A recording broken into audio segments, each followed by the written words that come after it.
Imagine que alguém chegue na sua empresa e tome 80% dela e diz: quem manda nessa porra aqui sou eu! como você vai ficar? Agora, presta atenção neste mapa e você verá que Marrocos ocupa todo este território. Mas se olharmos para outros mapas, verás que existe outro país debaixo que não é Marrocos, mas sim Saara Ocidental. Marrocos não quer com que este território seja um país e não quer com que as pessoas do Saara Ocidental tenham independência. Hoje, esta maior parte do território do Saara Ocidental permanece sob o controle marroquino, enquanto que o povo do Saara Ocidental controla este pequeno pedaço de terra que representa 20% do território total, que é dividido por esta fronteira de areia de 300 km que foi construída por marroquinos. Então, como Marrocos ocupou o território do Saara Ocidental e por que construiu esta fronteira mortífera? Opa, seja bem-vindo ao canal mais africanizado do YouTube para mais um vídeo onde vamos falar sobre um conflito entre Saara Ocidental e Marrocos. Isso porque Marrocos ocupou 80% do território saharaui, ato que até então não é reconhecido pelas Nações Unidas. Na verdade, alguns autores se referem ao Saara Ocidental como a última colônia da África. De fato, oficialmente o território saharaui jamais foi descolonizado. Assim, a situação do Saara Ocidental é muito peculiar no contexto das operações de paz da ONU quando comparado com outras missões em curso. O Saara Ocidental é um território situado no noroeste da África, na região conhecida como Maghreb, e faz fronteira com Marrocos, Argélia e Mauritânia, além de possuir sua costa oeste banhada pelo Oceano Atlântico. Tem um território de 266 mil quilômetros, isso porque 80% do território saharaui foi parar nas mãos de Marrocos. Mas então, como isso aconteceu? Para a gente entender, precisamos conhecer quem ocupou esses territórios no período colonial. Durante o período das grandes navegações, como de sempre, Portugal foi o primeiro a ocupar os territórios, mas depois da Conferência de Berlim realizada em 1884, atribuiu à Espanha a colonização do território que englobava o Saara Ocidental e à França o território do Marrocos. Após a Segunda Guerra Mundial, associada ao processo da descolonização que estava a acontecer em África na década de 1950, os marroquinos começaram a entrar em conflito armado com a França e culminou com a sua independência em 1956.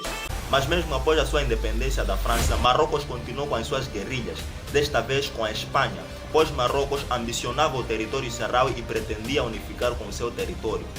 Assim, em 1957, a Espanha perdeu uma guerra contra o Marrocos e, como consequência, cedeu uma parte do território saharaui ao Marrocos. Devido à derrota sofrida para o Marrocos e com medo de perder o território saharaui por completo, a Espanha alterou o status do Saara Ocidental, que deixou de ser uma colônia espanhola e passou a ser uma província da Espanha, chamada Saara Espanhol.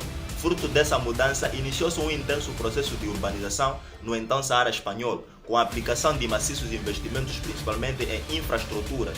A capital foi estabelecida em Laayoune e, a fim de levar o desenvolvimento para o interior do deserto, foram construídas 5.000 quilômetros de estradas. A Espanha não queria abrir mão do território saharaui, foi daí que as Nações Unidas entraram em ação. Mas Marrocos não aceitava que a independência do Saara Espanhol fosse uma das opções de votação, pois acreditava que este território lhe pertencia. Logo, o rei do Marrocos enviou 350 mil marroquinos escoltados pelo seu exército e ocuparam a região norte do território do Saara Ocidental. Este episódio ficou conhecido como Marcha Verde e foi um importante artifício para pressionar a Espanha. A Espanha, incapaz de enfrentar uma guerra contra o Marrocos devido ao colapso do franquismo, assinou secretamente um acordo com o Marrocos e a Mauritânia, o Acordo de Madrid. Neste acordo, a Espanha dividiu a administração do território saharaui, ficando uma parte com o Marrocos e outra parte com a Mauritânia. Em contrapartida, a Espanha continuaria administrando o restante do território até 1976 e permaneceria com 35% dos direitos econômicos sobre os recursos do Saara Ocidental. Com a ocupação do território pelo Marrocos e pela Mauritânia, a Frente Polisário abriu um combate intenso utilizando-se de táticas de guerrilha contra os dois países, dando início à guerra propriamente dita. Em 1979, a Mauritânia decidiu retirar-se do Saara Ocidental, tendo em vista que suas tropas estavam bastante desgastadas devido à guerrilha implementada pela Frente Polisário.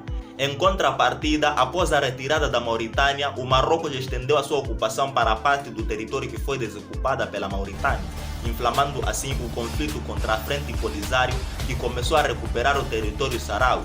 Com medo de isso acontecer, Marrocos começou a construir uma fronteira mortífera chamada a Berma. A fronteira tem 2 muralhas e 5 bermas de areia e pedra com cerca de 3 metros de altura. E não é apenas isso, tem um grupo de tropas marroquinas bem treinados e também tem minas terrestres instaladas por toda parte, na verdade cerca de 7 milhões delas. Esta fronteira foi construída numa altura em que a Frente Polisário travava uma guerrilha sangrenta contra o exército marroquino. O conflito foi sangrento, especialmente na primeira fase da guerra, mas o número de pessoas mortas em ambos os lados é difícil de se determinar devido à falta de relatórios. No entanto, estima-se cerca de 20 mil mortos, mas o conflito levou à deslocação de milhares e alguns dos quais ainda residem em campos de refugiados na Argélia. A pergunta é, por que Marrocos não quer ceder o território saharaui? Além da questão territorial materializada pela ambição marroquina na formação do Grande Marrocos, existem diversos interesses econômicos que justificam a insistência do Marrocos em ocupar o Saara Ocidental.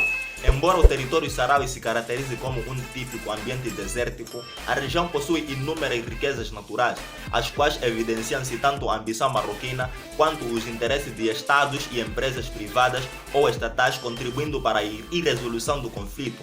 Inicialmente, destaca-se que a costa saharaui é muito próspera para a prática da atividade pesqueira, pois abriga o Banco Pesqueiro Canário Saariano, considerado um dos maiores e mais ricos do planeta, estendendo-se por 150 mil km² na frente do litoral saharaui, que hoje são explorados ilegalmente pelo Marrocos e membros da União Europeia. Outro importante recurso natural existente no Saara Ocidental é o fosfato, que já despertava um interesse econômico desde 1960, quando foram descobertas as reservas de fosfato em Boucra, iniciando-se a sua exploração econômica por parte da Espanha, a qual em 1976, por ocasião da assinatura do Acordo de Madrid, recebeu como contrapartida 35% dos direitos econômicos provenientes da sua exploração.